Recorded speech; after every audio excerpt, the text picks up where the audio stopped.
Hello friends, good afternoon. Welcome to Aradhya classes. Standard 12, subject accountancy, chapter number 2, final account of partnership. अब final account of partnership के अंदर आज मैं adjustment का next topic यहाँ पर स्टार्ट कर रहा हूँ. लास्ट टाइम हमने करीबन 7 एडजस्टमेंट्स यहाँ पर बताए थे. अब मैं आगे आपको ये जो चैप्टर के अंदर ऑलमोस्ट 16-17 जितने एडजस्टमेंट है वो मैं बता रहा हूँ. जो बेसिकली आपको एग्जाम के अंदर आ सकते हैं वो मैं एडजस्टमेंट बता रहा हूँ, बराबर. तो वो ध्यान रख लेना. 8 नंबर से स्टार्ट करना है तो 8 नंबर का एडजस्टमेंट ध्यान रखना. एडजस्टमेंट नंबर 8 के अंदर आएगा आपको, वो पूछ सकते हैं, वो है closing stock of stationery. Closing stock of stationery कोई भी तरह से ध्यान रखना. स्टेशनरी का क्लोजिंग स्टॉक, एक्चुअली आपको पता होना चाहिए कि स्टेशनरी हमारे लिए एक्सपेंस है. स्टेशनरी हमारा क्या हुआ, एक्सपेंस हुआ. और उसका क्लोजिंग स्टॉक एक्चुअली हमारी असेट्स है. पर स्टेशनरी का क्लोजिंग स्टॉक ध्यान रखना, जब भी आपको एडजस्टमेंट में पूछे तो उसकी 2 इफेक्ट कैसी होगी. तो पहली इफेक्ट याद रखना, प्रॉफिट एंड लॉस अकाउंट की debit side, short form P&L account, profit and loss account debit side, deduct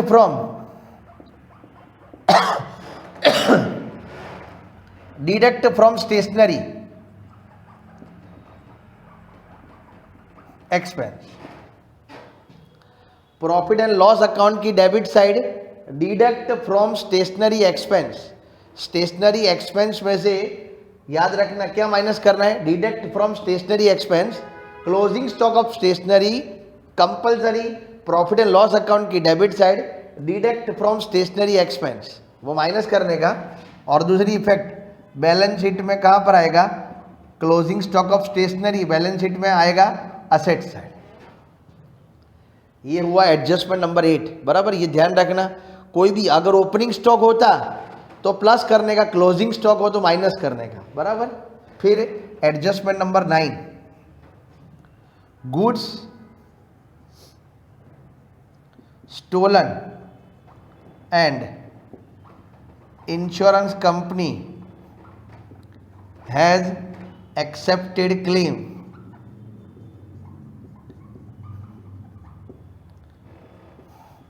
partly या तो फुल्ली अमाउंट. बिजनेस में कोई भी तरह से, एक्चुअली बिजनेस में so many risk occurs, natural manmade, ऐसे बहुत सारे रिस्क हो सकते हैं.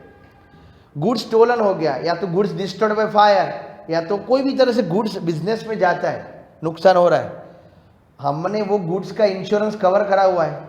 Goods stolen and insurance company has accepted claim, partly amount या तो फुल्ली अमाउंट. कभी कभी क्या होगा, आज सपोज मेरा गुड्स चोरी हो गया 10,000 रुपये का, वो गुड्स का इंश्योर्ड है, तो insurance company finally 9,000 rupees claim accept कर रही है कि 9,000 रुपीज़ आपको मिल जाएंगे. तो फाइनली मेरा 1,000 रुपीज़ का लॉस हुआ, बराबर. अगर फुल्ली क्लेम मिलता है तो लॉस कुछ भी नहीं हुआ, तो ये एडजस्टमेंट की 2 एंट्री आएगी. पर अगर फुल्ली लॉस ना होवे, पार्टली लॉस होवे, तो ये एडजस्टमेंट की 3 एंट्री आएगी. वो तीनों एंट्री मैं इधर लिख रहा हूँ, देख लेना. पहली एंट्री कहाँ पर आएगी, तो फर्स्ट एंट्री लॉस लिखने का क्या, लॉस ड्यू टू स्टोलन, कहाँ पर आएगा, प्रॉफिट एंड लॉस की debit side. Loss due to stolen, profit and loss account की डेबिट साइड. फिर जो इंश्योरेंस क्लेम है वो बैलेंस शीट में असेट साइड. इंश्योरेंस कंपनी या तो इंश्योरेंस क्लेम बैलेंस शीट में असेट साइड, बैलेंस शीट में असेट साइड. और जो goods destroyed, goods stolen away, बराबर. गुड्स स्टोलन जो है ना, वो आपको क्या करने का, गुड्स स्टोलन अवे, मैंने आपको बताया था, goods goes out from the business other than sale, so it is compulsory deducted from purchase. Goods stolen away from the business, बराबर, it is deducted from purchase. It is deduct from purchase account. बराबर, purchase कहाँ पर आता है? Trading account की debit side. ये भी ध्यान रखना, सब कुछ शो करने की जरूरत नहीं है। कंपलसरी कोई भी तरह से गुड्स स्टोलन हो गए, गुड्स डिस्ट्रॉय फायर, आपको परचेस अकाउंट में से कंपलसरी क्या करने का? माइनस करने का। तो ये एडजस्टमेंट नंबर जो था 9 था, जिसकी आपको 3 इफेक्ट्स यहाँ पर आपको देखने को मिलेगी। फिर मैं आपको बता रहा हूँ एडजस्टमेंट नंबर 10 ऐसा लिखा हो फ्रेंड्स, अनरिकॉर्डेड परचेज रिकॉर्ड करने का बाकी है। अनरिकॉर्डेड परचेज, नॉर्मली इसमें रूल्स है कि कोई भी परचेज रिकॉर्ड करने का बाकी हो तो उसका मतलब परचेस में प्लस करो। बराबर, मार्केट में अपनी परचेस जितनी बढ़ती जाएगी तो सामने अपने क्रेडिटर्स भी क्या होते जाएंगे? बढ़ते जाएंगे। हम किससे परचेस करते हैं? हम अपने क्रेडिटर से, हम अपने सप्लायर से परचेस करते हैं। तो ये याद रखना खास, परचेस रिकॉर्ड करने की बाकी है तो इसकी 2 इफेक्ट क्या आएगी? Trading account debit side added in purchase account, added in purchase में आपको प्लस करने का। और दूसरी इफेक्ट बैलेंस शीट में liability side added in creditors. Purchase में प्लस तो साथ में क्रेडिटर्स में भी क्या करने का? प्लस करने का।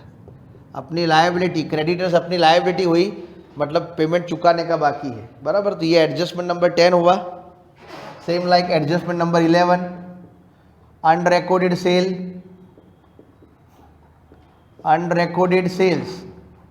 सेल्स रिकॉर्ड करना बाकी है तो उसकी 2 इफेक्ट कौन सी आएगी? एक आएगा ट्रेडिंग अकाउंट की credit side, trading account credit side added in sales, added in क्या आएगा? सेल्स में कंपलसरी क्या करने का? ऐड करने का।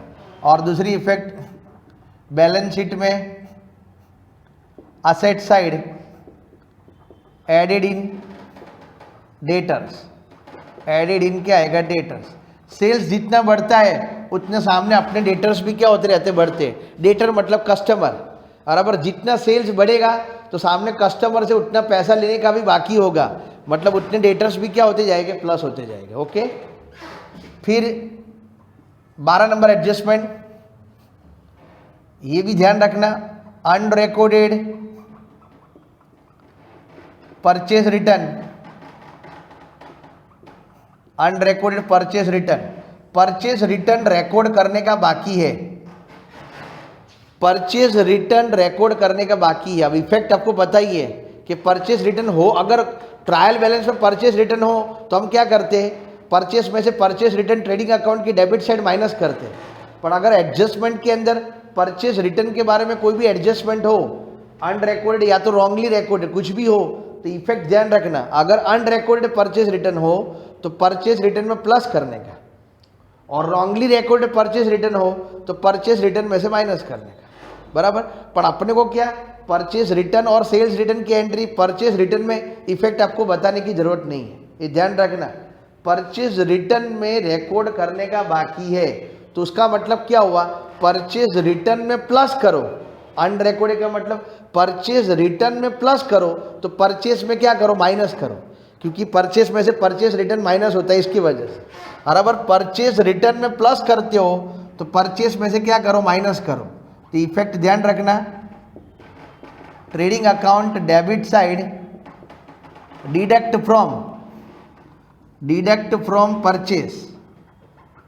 From purchase account.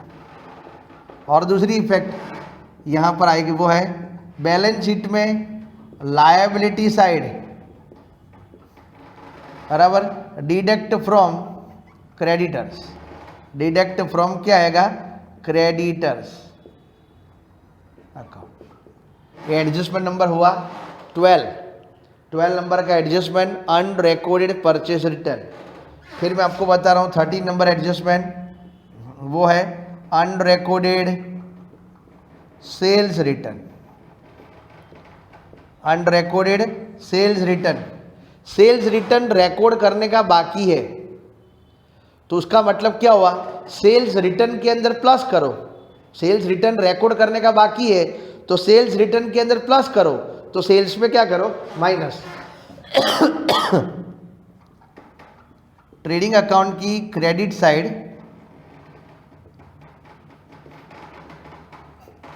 Trading account की क्रेडिट साइड सेल्स रिटर्न में प्लस करते हैं तो सेल्स में से माइनस करते हैं, तो ध्यान रखना डिडक्ट फ्रॉम सेल्स अकाउंट। और दूसरी इफेक्ट बैलेंस शीट में asset side deduct from debtors, deduct from debtors account. Okay, adjustment number 14 अब मैं स्टार्ट कर रहा हूं।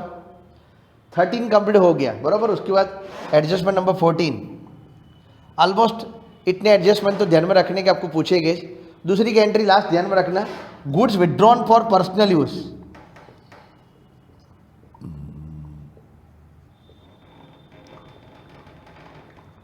Goods withdrawn for personal use by the owner. Goods withdrawn कौन करता है? पर्सनल यूज के लिए ओनर। तो अगर ओनर की कोई भी एंट्री हो goods withdrawn for personal use, तो उसकी दो एंट्री कौन सी होगी?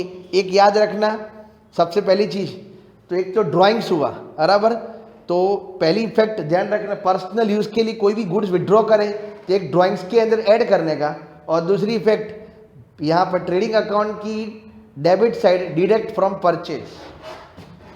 दो इफेक्ट क्या आएगी? ट्रेडिंग अकाउंट की डेबिट साइड, ट्रेडिंग अकाउंट की debit side deduct from purchase,